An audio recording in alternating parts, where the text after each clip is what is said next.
वायु का एक बड़ा स्थान है, बहुत बड़ा स्थान है। आपको भोजन न मिले 6 महीना आप जिंदा रहोगे, आपको पानी न मिले 10-15 दिन तो भी आप जिंदा रहोगे। लेकिन अगर आपको वायु न मिले 5 मिनट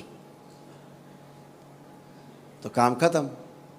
3 मिनट न मिले 5 मिनट तो बहुत होता है। तो वायु सबसे ज़्यादा महत्वपूर्ण है।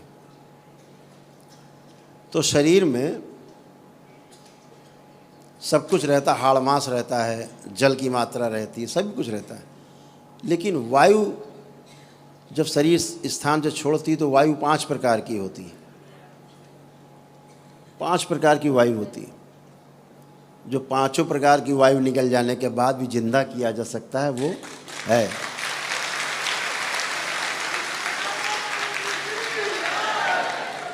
तंत्र में ये सब व्यवस्था है, क्योंकि ये शिव की व्यवस्था है बनाई हुई।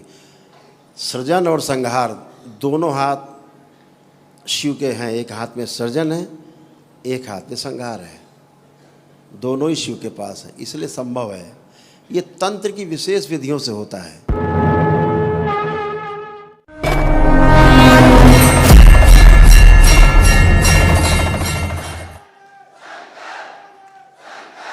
बोलिए सद्गुरुदेव भगवान की।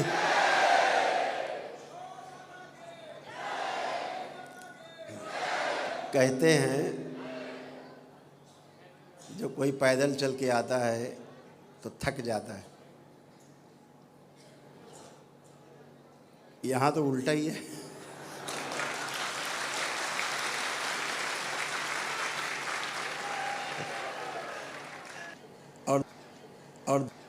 और दंडवत होती तरह कर क्या है तो होती खतरनाक, और ज़्यादा थकना चाहिए, वो लग रहा ज़्यादा है।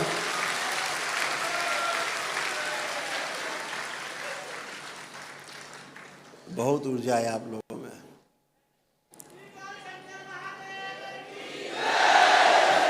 इतनी ज़्यादा ऊर्जा की आवश्यकता हर मनुष्य को है। लेकिन आप परम सौभाग्यशाली हैं जो बाबा माँ से जुड़ के इतनी बड़ी ऊर्जा, बृहद ऊर्जा आपने संकलित की है। अपनी आस्था, अपनी विश्वास और अपनी श्रद्धा के दम पे आपने ये ऊर्जा अपने में उत्पन्न की है, जो सबके पास नहीं है पृथ्वी पे।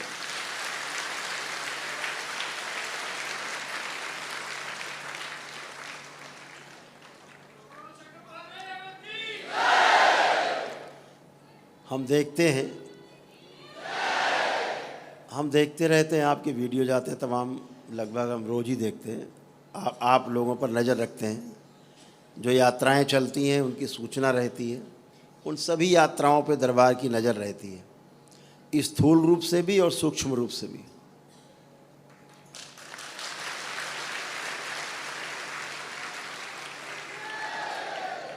इसीलिए कई यात्राओं में, क्योंकि कई बीमार लोग भी यात्रा शुरू कर देते हैं, घर में कोई और नहीं करने वाला होता है तो आप करते हैं। रास्ते में तबीयत खराब होती है, किसी किसी के तो प्राण भी निकल जाते हैं रास्ते में। दरबार उनको पुणे से प्राणदान देता है और पुणे से जिंदा करके वापस दरबार लाता है।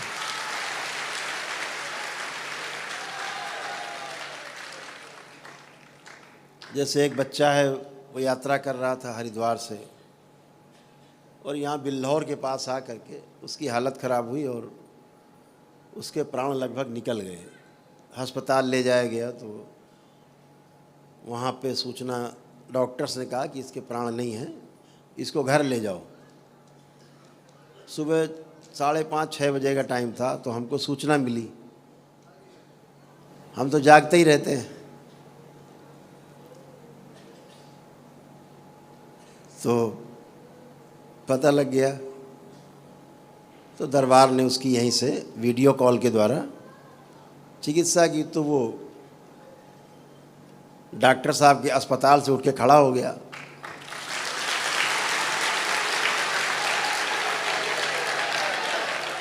होता क्या है, एक व्यवस्था है जिसे हम प्राण निकलना कहते हैं। शरीर में जो आपका जीवन रहता है, जो आपके अंदर बैठ के सुन रहा है, हमारे अंदर से बोल रहा है, आपके अंदर से हमारे अंदर के बैठ के देख रहा है चारों ओर, हम उस जीवन की बात करते हैं जो इस शरीर में रहता है, जिसके रहते शरीर जिंदा माना जाता है। जब वो निकल जाता है तो इसे मृत मान लेते हैं, मिट्टी का मान लेते हैं कि बेकार हो गया, जला देना चाहिए, रहने वाला चला गया, अब ये घर बेकार हो गया है। इसलिए चला गया है, छोड़ के नहीं गया है। घर बेकार हो गया है, घर इस लायक नहीं बचा कि रहा जा सके, इसलिए वह जीवन इस शरीर को छोड़ देता है। तो जब वह जीवन शरीर को छोड़ता है तो बाहर निकल जाता है। लेकिन उस जीवन के, उस शरीर के बीच में कुछ ऐसी चीज़ें होती हैं जो जीवन को और शरीर को बांधे रखती हैं, एक साथ जोड़ के रखती हैं।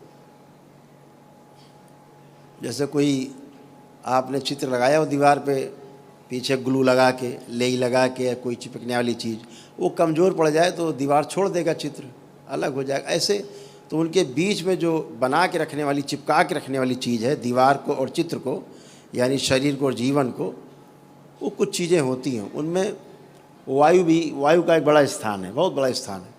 आपको भोजन न मिले 6 महीना आप जिंदा रहोगे, आपको पानी न मिले 10-15 दिन तो भी आप जिंदा रहोगे। लेकिन अगर आपको वायु न मिले 5 मिनट तो काम खत्म। 3 मिनट न मिले, 5 मिनट तो बहुत होता है। तो वायु सबसे ज़्यादा महत्वपूर्ण है। तो शरीर में सब कुछ रहता, हाड़ मांस रहता है, जल की मात्रा रहती है, सब कुछ रहता है। लेकिन वायु जब शरीर स्थान से छोड़ती है तो वायु 5 प्रकार की होती है। 5 प्रकार की वायु होती है।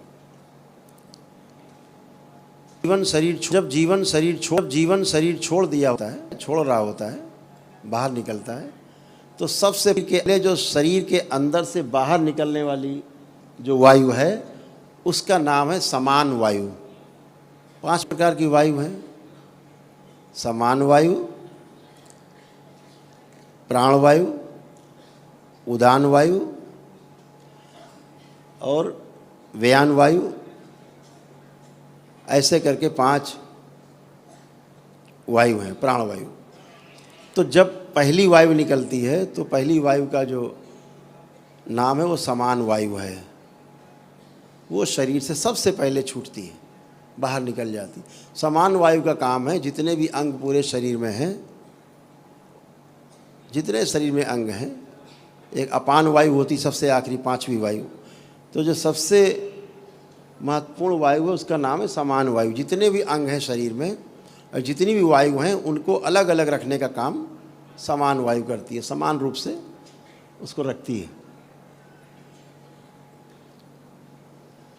तो सबसे पहले समान वायु निकल जाती है, जिससे सभी अंग प्रत्यंग की व्यवस्था बिगड़ जाती है।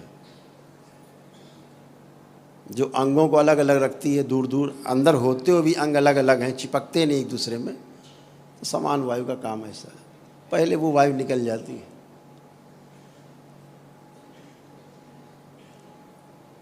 धीरे धीरे निकल जाती है, आधे पौन घंटे में निकल जाती है। उसके बाद जो वायु निकलती शरीर से बाहर उसका नाम है प्राणवायु। ठीक है, प्राणवायु बाहर निकल गई। और जब प्राणवायु बाहर निकल गई तो आदमी लगता है प्राण निकल गए, अब तो प्राणवायु भी निकल गई।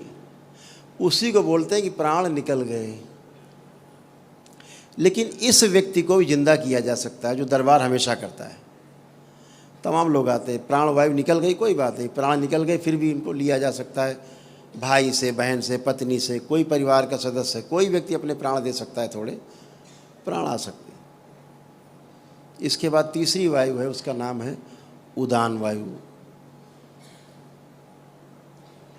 फिर व्यान वायु और उसके बाद फिर अपान वायु। तो जो उदान वायु है, अगर प्राणवायु पूरी निकल गई और उदान वायु भी निकल गई 25%, तो उसे दोबारा जिंदा किया जा सकता है तत्काल। लेकिन अगर उदान वायु भी निकल गई बाहर, उसको निकलने में भी करीब 2-3 घंटे का समय, अगर वो निकल गई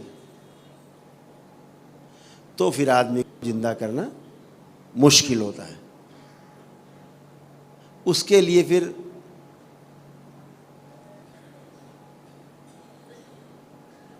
बहुत बड़ी प्रक्रिया की आवश्यकता है। वो तंत्र में वो सारी विधियां हैं जो 5 प्रकार की वायु निकल जाने के बाद भी जिंदा किया जा सकता है, वो है।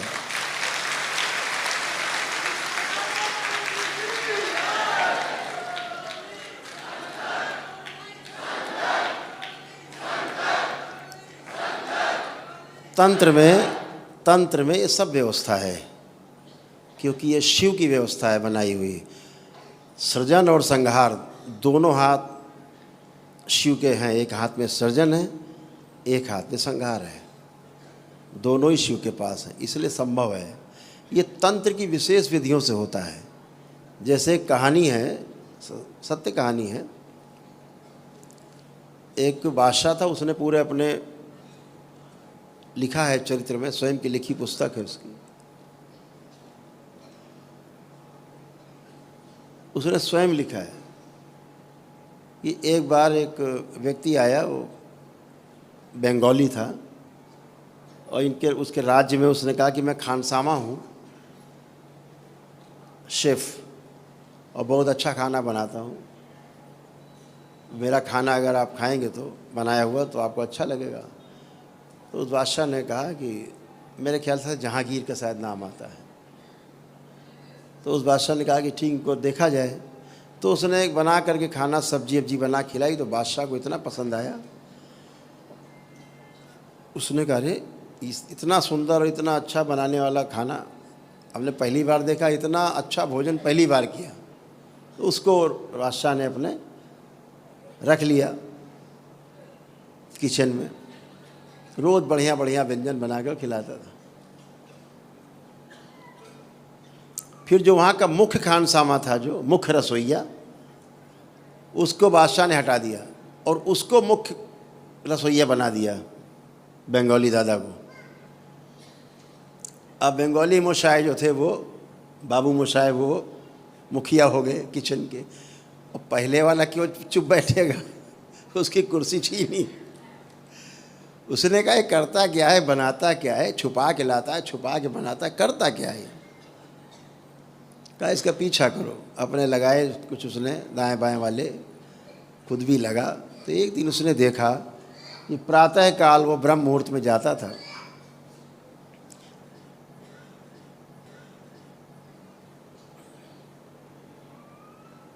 उस तालाब के किनारे पहुंचा।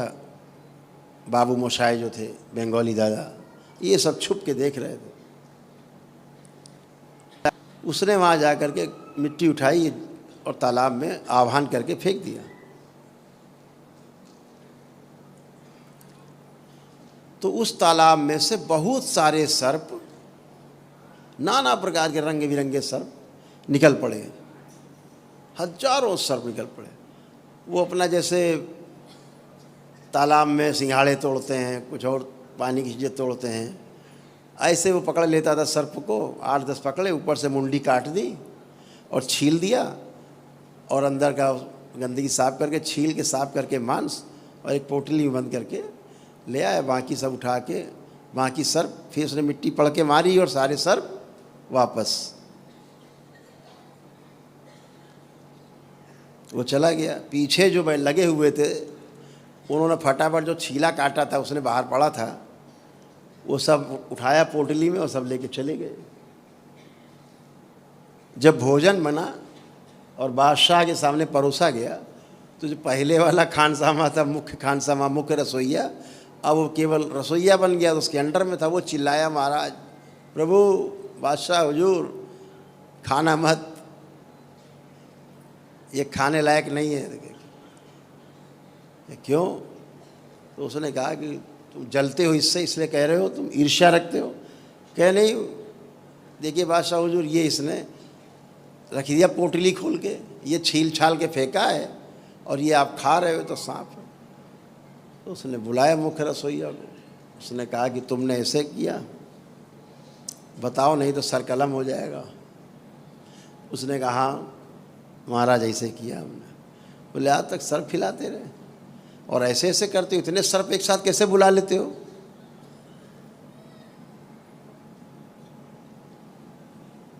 उसने कहा महाराज विद्या हमारे पास है, हम तो किसी भी सर्प को बुला ले सकते हैं, विद्या है।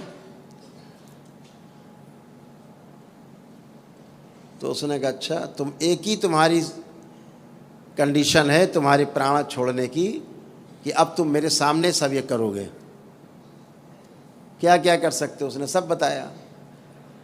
तो उसने कहा सबसे बड़ा सर्प बुला के दिखाओ, जो दुनिया में सर्पों का राजा हो, ऐसा दिखाओ। तो उसने कहा महाराज उसको बुलाना, हमारी जान चली जाएगी, हम मर जाएंगे। बोला मर तो वैसे भी जाओगे तुम, जब नहीं दिखाओगे। दिखाओगे तो हो सकता है जिंदा भी रहो। कार्यक्रम जद्दोजहद हुई, या मर तैयार हो गया, मरता क्या ना करता। एक पहाड़ से करीब 500 मीटर 700 मीटर दूर उसने गड्ढे खुदवाए, बड़े बड़े नाला जैसा गड्ढा खुदवाया, खूब गहरा,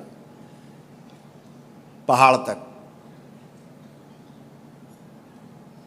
और सभी सभा लगी और जनता जनार्दन इकट्ठी हुई।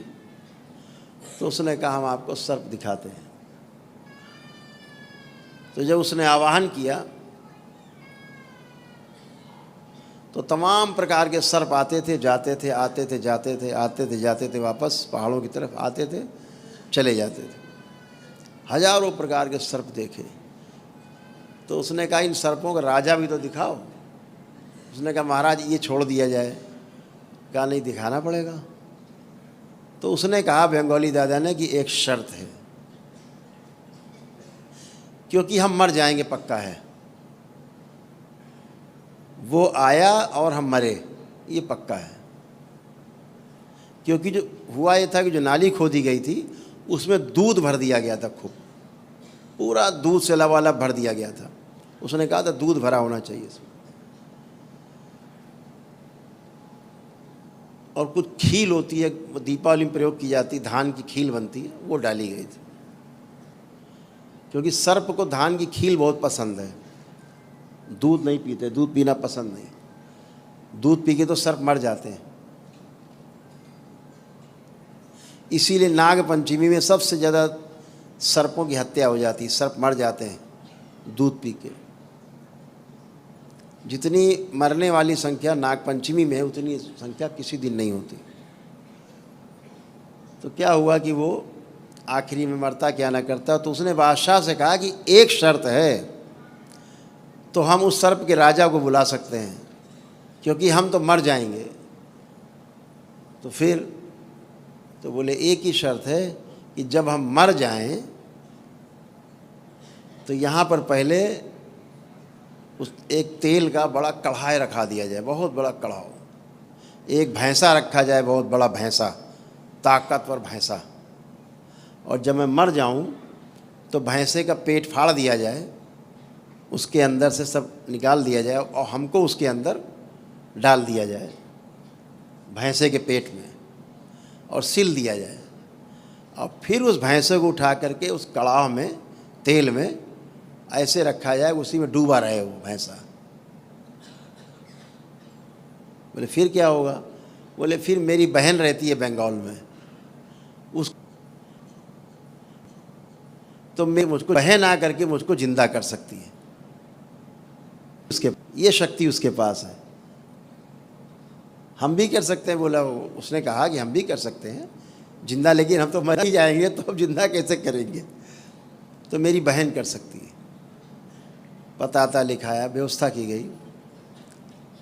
तो उसने आह्वान किया तो सामने से पहाड़ जो है में दरार पड़ी, पहाड़ में फटा थोड़ा सा, और उसके बीच से एक सर्प निकला, बहुत मोटा ताज़ा सर्प। और उस सर्प के ऊपर एक छोटा सा सर्प बैठा हुआ था, यानी वो चल नहीं रहा था। उस सर्प के 3 फन थे, 3 फन का सर्प जो बैठा हुआ था, और जिस सर्प बैठा हुआ था उस सर्प चल रहा था, वो केवल बैठा था उस पर कुंडली लगाए। और जैसे उसने आकर के दूध में फुफकार मारी, क्योंकि वो दूध में ही खड़ा था, दूध में कमर तक खड़ा हुआ था, और जैसे दूध में फुफकार मारी, दूध खौला और वहीं वो काला पड़ गया और उसकी मृत्यु हो गई। ये लिखा हुआ है। तो उसको जैसे उसने कहा था वैसे ही बंद किया गया, भैंसे के पेट में तेल में रखा गया। फिर उसकी बहन आई महीने खाड़ में, 1.5 महीने में वहाँ से, फिर उसने आकर के उसको दोबारा से जिंदा किया। तो विधियाँ तमाम हैं, बहुत विधियाँ हैं। हमारे ऋषि मुनियों ने कुछ छोड़ा नहीं, सब करके डिब्बे में बंद करके दे दिया हम लोगों को। हम लोग डिब्बा ही नहीं खोलना जानते। अब डिब्बा ही नहीं खोलना जानते तो क्या जानोगे। तो ऐसी ऐसी तंत्र विधियाँ हैं कि, लेकिन विधियाँ हैं। अब अगर सोचते उसको भैंसे के पेट में ना रखा जाता, उसको ना तेल में रखा जाता तो मर जाता, उसकी बहन भी कुछ नहीं कर सकती थी। तो ऐसे ही जब समान वायु पूरी बाहर हो जाती है, प्राण वायु भी बाहर हो जाती है, यानी प्राण निकल जाते हैं, उसके बाद भी अगर उदान वायु थोड़ी सी 25% तक बाहर निकल जाए, तब भी आदमी को जिंदा रखा जा सकता, किया जा सकता है। अगर उदान वायु पूरी निकल गई, व्यान वायु निकल गई, अपान वायु भी निकल गई, तो फिर उसे जिंदा करना थोड़ा मुश्किल काम है। उसके लिए बहुत बड़ी व्यवस्था है। और फिर अगर आदमी की उम्र पूरी हो गई है तो उसको जिंदा नहीं किया जा सकता। ईश्वर के यहाँ से विधान है, अगर अकाल मृत्यु है तो ही उस पर ये सारी प्रक्रिया की जा सकती है। पूछते हैं गुरुजी, सब लोग पूछते हैं गुरुजी, सब लोग पूछते हैं गुरुजी कैसे जिंदा कर देते, तो हमने आज उसका रहस्य बता दिया आपको। ऐसे जिंदा हो जाते।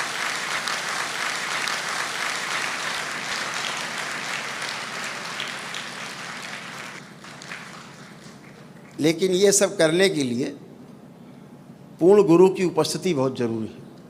बाबा माँ जैसी शक्ति, गुरु माता जैसी शक्ति, बाबा जैसे पूर्ण गुरु, आवशक्ति तो शक्ति तो शक्ति वही एक। अन्यथा तो ढोल पीटते रहो, बाजे बजाते रहो, भाषण सुनते रहो, प्रवचन सुनते रहो। बहुत से लोग तो यही कह देते हैं कि कर्म भोग ही नहीं कटते। अब बेचारों खुद के नहीं कट रहे तो सबका उसे समेट दिया सबको, किसी के नहीं कटते। आपके नहीं कटते पता है मैं, क्योंकि आपके पास कर्म भोग काटने वाला नहीं। आप उस कर्म भोग को काटने वाले की आराधना नहीं करते। आपके पास कर्म भोग काटने वाला पूर्ण गुरु नहीं, माँ नहीं, कैसे कटेंगे कर्म भोग। यहाँ तो एक ही दिन में कट जाते, पद यात्रा करके आओ कट जाते, दंडवत यात्रा करके आओ कट जाते। आप सब प्रमाण हो, यात्रा करके आ करके उठता नहीं आदमी, यहाँ यात्रा करके आते तो उछलने लगते।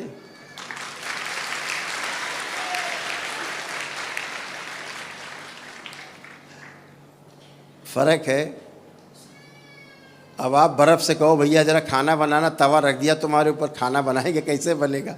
आग पे रखो तवा तो रोटी बनेगी।